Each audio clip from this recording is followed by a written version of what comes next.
So for a long time, what worked for me as far as a devotional habit was, I guess what you would say is the typical quiet time, waking up really early, getting that nice warm cup of coffee and sitting in a comfortable spot and just diving into the Word and spending time in prayer. And that worked for a really long time, and it was great.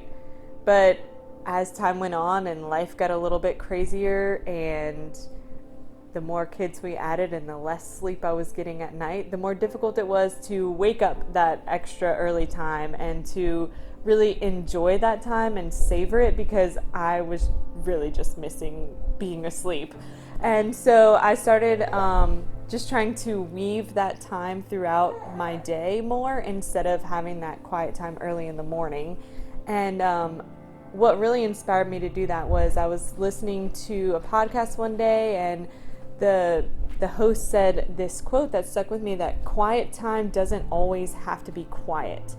And for me, that just helped me to think creatively about what this could look like in this phase of life where my house is usually not quiet. And so what are some ways that I can weave in this time with God and still make it a priority without needing the silence, and without making that, well, that's a prerequisite to quiet time, is that it has to be quiet, because then it was happening less and less, and that just wasn't a healthy place.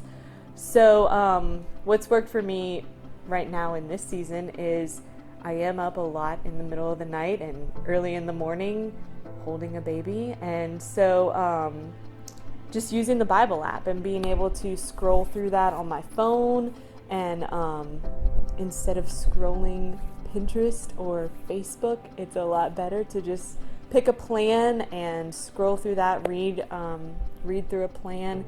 And then also I use that time, there's a scripture memory app that I use, and it's just a good reminder. It's a signal to me, like, hey, I'm sitting here in this rocking chair with my baby. It's a good signal of, okay, this is the time that I'm going to do that. And I think, a lot of times for people, it's the consistent time of day every day. And that works really well if you're in a season where you can have that same time available every day. But if you're not in a season where the same time on the clock is not going to be available, I think it was important to me to create like a certain signal to say, okay, this is the time that we're going to allocate for this, and still making it a priority. For some people, the signal may be a commute to work. This is the time I'm going to listen to the Bible. This is the time I'm going to pray.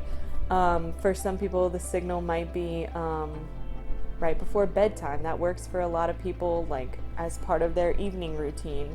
But it's all about just choosing something that will work for you, and it's going to look different for everybody in every different season of life, and that's okay. It's more about getting in the practice of doing it is more important than the method that you choose.